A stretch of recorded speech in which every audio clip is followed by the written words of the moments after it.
Praise the Lord. നമ്മൾ ഓരോരുത്തരുമായും ദൈവം ആഗ്രഹിക്കുന്ന തരത്തിലുള്ള ബന്ധത്തെക്കുറിച്ച് ഇന്ന് നിങ്ങളോട് ഈ നോമ്പിൻ്റെ 5-ാം ദിവസം സംസാരിക്കാൻ ഞാൻ ആഗ്രഹിക്കുന്നു. നമുക്ക് പ്രാർത്ഥിക്കാം. ദൈവമേ, ഞങ്ങളുടെ ദിവാത്സല്യമായി സ്നേഹിക്കുന്ന വാഴ്ത്തപ്പെട്ട സ്വർഗീയ പിതാവേ, ഈ നല്ല ദിവസത്തിനായി സ്തോത്രം ചെയ്യുന്നു, സ്തുതിക്കുന്നു. വിനീത ഹൃദയത്തോടെ ഞങ്ങൾ അങ്ങയുടെ സന്നിധിയിൽ വരുന്നു.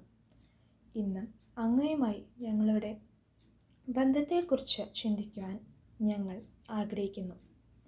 ഞാൻ സംസാരിക്കുന്നത് കേൾക്കുവാനും മനസ്സിലാക്കുവാനും ജീവിതത്തിൽ ഉപയോഗപ്പെടുത്തുവാനും ഞങ്ങളെ സഹായിക്കണമേ. ഈ നോമ്പ് കാലത്ത് ഞങ്ങളുടെ ഹൃദയങ്ങൾ അങ്ങയിലേക്ക് കൂടുതൽ അടുക്കട്ടെ. എല്ലാം യേശുവിൻ്റെ നാമത്തിൽ തന്നെ, ആമേൻ. ഇന്ന് ചിന്തിക്കാൻ തന്നിരിക്കുന്ന വേദഭാഗം മത്തായി 6:9-15 വരെയുള്ള വാക്യങ്ങളാണ്. ഇവിടെ എങ്ങനെ പ്രാർത്ഥിക്കണമെന്ന് യേശു നമ്മെ പഠിപ്പിക്കുന്നു. അങ്ങനെ ചെയ്യുന്നതിലൂടെ അവൻ നമ്മുടെ സ്വർഗീയ പിതാവിൻ്റെ ഹൃദയം വെളിപ്പെടുത്തുന്നു. മത്തായി 6:9 വാക്യത്തിൽ ഇങ്ങനെ എഴുതിയിരിക്കുന്നു: This then is how you should pray. Our Father in heaven, may your holy name be honored.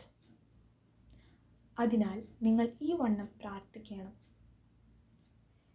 സ്വർഗസ്നായ ഞങ്ങളുടെ പിതാവേ, നിന്റെ നാമം വിശുദ്ധീകരിക്കപ്പെടുമാറാകട്ടെ. യേശു എങ്ങനെയാണ് ഞങ്ങളുടെ പിതാവേ എന്ന പ്രാർത്ഥന ആരംഭിക്കുന്നതെന്ന് ശ്രദ്ധിക്കുക. ഈ 2 വാക്കുകൾ ദൈവം നമ്മളോട് ആഗ്രഹിക്കുന്ന ബന്ധം വെളിപ്പെടുത്തുന്നു. ഇതിലൂടെ അവൻ നമ്മുടെ പിതാവ് അല്ലെങ്കിൽ നമ്മുടെ അബ്ബ ആകാൻ ആഗ്രഹിക്കുന്നു. ദൈവത്തെ ഞങ്ങളുടെ പിതാവേ എന്ന് അഭിസംബോധന ചെയ്യാൻ യേശു നമ്മെ പഠിപ്പിക്കുമ്പോൾ ദൈവത്തിൻ്റെ സ്വഭാവത്തെക്കുറിച്ചുള്ള സത്യം വെളിപ്പെടുത്തുന്നു. ദൈവം വെറുമൊരു സൃഷ്ടാവോ കഠിനമായ ന്യായാധിപനോ അല്ല, മറിച്ച് നമുക്ക് വേണ്ടി ആഴമായി കരുതുന്ന സ്നേഹവാനായ പിതാവാണ്. ഒരു കുട്ടി തങ്ങളുടെ ഭൗമിക പിതാവിനെ സമീപിക്കുന്ന അതേ അടുപ്പത്തോടും കൂടി ദൈവത്തെ സമീപിക്കാനാണ് യേശു നമ്മെ പഠിപ്പിക്കുന്നത്. എന്നാൽ ദൈവവുമായി ഉറ്റ ബന്ധം ഉണ്ടായിരിക്കുക എന്നതിൻ്റെ അർത്ഥം എന്താണ്? അതിനർത്ഥം നമ്മുടെ എല്ലാ പോരാട്ടങ്ങളും സംശയങ്ങളും ഭയങ്ങളും കൊണ്ട് നമുക്ക് അവൻ്റെ അടുക്കൽ വരാമെന്നാണ്. അവൻ നമ്മെ അളവില്ലാതെ സ്നേഹിക്കുന്നു എന്ന് അറിഞ്ഞുകൊണ്ട് നമുക്ക് അവനെ പൂർണ്ണമായി വിശ്വസിക്കാം.